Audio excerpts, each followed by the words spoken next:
السلام علیکم ورحمۃ اللہ وبرکاتہ۔ صاحبان کرام، کوئی بھی اینشنٹ سسٹم یا ہم جسے قدیم نظام کہتے ہیں، یہ جدید وقت میں یا ماڈرن ٹائمز میں کام نہیں کرتے۔ یہ ممکن ہے کہ وہ ماڈرن ٹائمز میں ایک انسان کے لیے چند چیزوں میں یا چند چیزوں کے متعلق اس کے یقین کو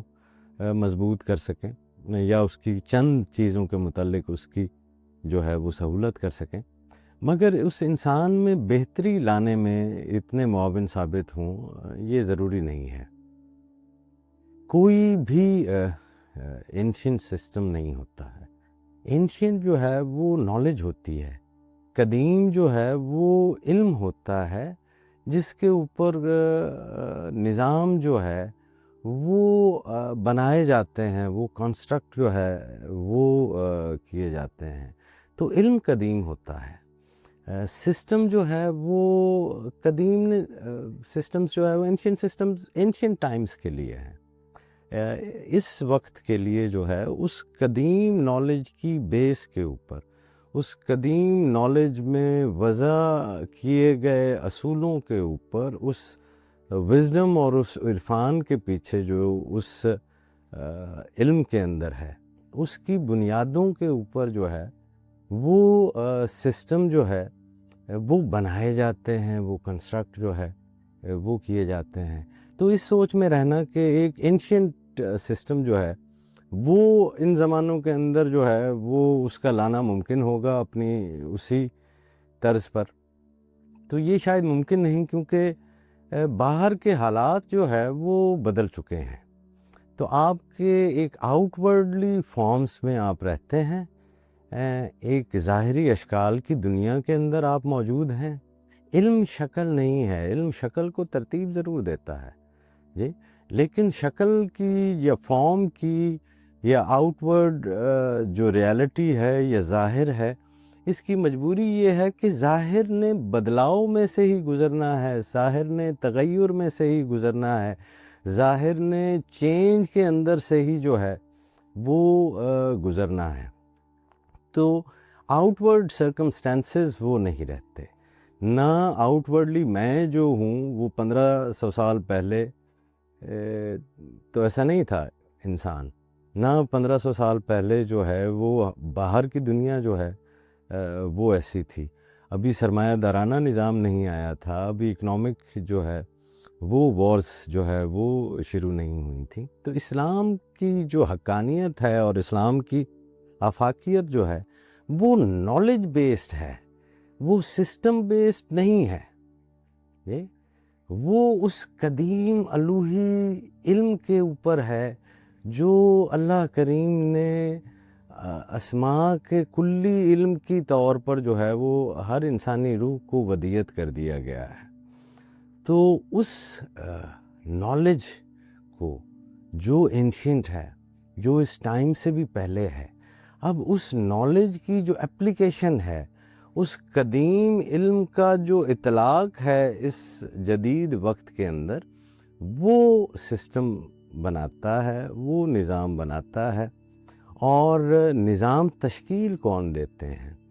یہ بڑے لوگ وہی ہوتے ہیں جن کے پاس وہ قدیم علم ہوتا ہے۔ سوچ اور فکر جو ہے اس کے اوپر اگر اقبال جو ہے وہ اپنے اتنے نقوش چھوڑتے ہیں تو وہ سسٹم کی پیداوار تو نہیں ہے۔ اس وقت تو سسٹم میں جو ہے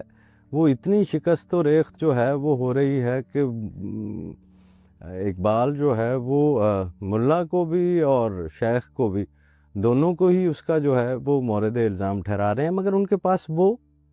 اینشنٹ نالج ہے، وہ قدیم نالج ہے، وہ روحانی علم جو ہے وہ ہے کہ وہ پھر اس قابل ہے کہ وہ اپنے زمانے کے لوگوں کو اپنے خواب میں جو ہے وہ شریک کر سکے۔ تو ٹریڈیشنل نالج جو ہے یا اینشینٹ نالج جو ہے یا روایتی علم جو ہے وہ اس وجہ سے بھی اب ناکام ہوتے جا رہے ہیں کہ لوگ ان کو اڈاپٹ کرنے کے مرحلے میں اس فیز کے اندر جو ہے وہ خود ہی رکاوٹ بنے ہوئے ہیں۔ اسلام کی ترقی میں جو بڑی رکاوٹ جو ہے وہ شاید یہ بھی ایک درپیش آ رہی ہے کہ ہم مسلمان اکثریت جو ہے ہماری، وہ ہم اس قدیم نظام، اس اینشین نظام کی محبت میں زیادہ گرفتار ہیں، اور اس قدیم علم جس کی بنا پر وہ اینشین سسٹم قائم تھا، اس کی طرف ہم نے کوئی توجہ نہیں دی ہے۔ تو اگر ہم اس قدیم علم اور اس کے ماخذ کے اوپر توجہ دیں گے تو اس وقت کے اندر بھی ہم ایک اتنا خوبصورت نظام بنا سکتے ہیں کہ جو اسی جو قدیم نظام ہے، جو اینشین نظام ہے، جس کو آپ آئیڈیلائز کر رہے ہیں، اس کی امپرووائزڈ شکل جو ہے وہ ہو۔ تو صوفیہ اور رجت پسندوں کے درمیان اختلاف کی ایک بنیادی وجہ یہی اپروچ رہی ہے۔ اسی عمومی انسانی رویے نے دنیا میں امن کے نام پر جنگ کی ہے،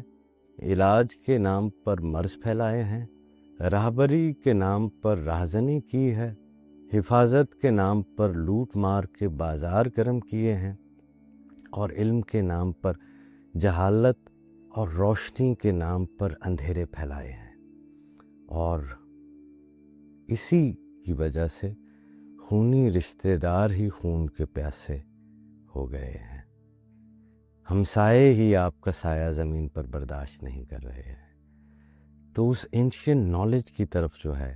وہ ہمیں اپروچ کرنی چاہیے، اور وہ اینشین نالج تو جو ہے وہ ساری محبت اور امن اور پیار اور بردباری اور سخاوت، ان چیزوں کے اوپر جو ہے وہ ہے، خیر کے اوپر ہے، حسن کے اوپر ہے، حق کے اوپر ہے۔ تو انسان جتنے بھی مذاہب یا پرانی اینشین نالج اٹھائے گا تو اس سے پھر اس کو جو ہے اس جدید وقت میں ایک ایسا نظام تشکیل دینے میں معاونت ملے گی کہ جو اس انسان کی ہولسٹک گروتھ کر رہا ہو، اس کی نرشمنٹ کا باعث جو ہے وہ بن رہا ہو، ورنہ انسان یوں ہی جو ہے وہ گھٹ گھٹ کر جیتا رہے گا، اور ایک منافقت کی زندگی جو ہے اس میں اپنے آپ کو دھکیل دے گا۔ اور یہ جو انر ٹگ آف وار ہوتی ہے، یہ جو باطن کی رسہ کشی ہوتی ہے، جو آپ کے اندر ایک جنگ جاری ہے اور جس کا کسی دوسرے کو پتہ نہیں، یہ سب سے مہلک جنگ ہوتی ہے، اور یہ سب سے پہلا محاذ ہے جس کے اوپر انسان پسپا ہو جاتا ہے۔ اور اگر اس محاذ کے اوپر پسپا ہو جائے تو وہ کسی محاذ پر بھی کامیابی حاصل نہیں کر سکتا، چاہے وہ دینی ہو یا دنیاوی۔ اللہ کریم آپ کو، آپ کے اور میرے علم میں اضافہ فرمائے، اور علم کے اندر اضافہ یہی ہے کہ ہمارے علم میں جو کچھ آ جائے وہ ہمارے عمل میں آ جائے، تو یہی علم کے اندر اضافہ ہے۔ السلام علیکم ورحمۃ اللہ وبرکاتہ۔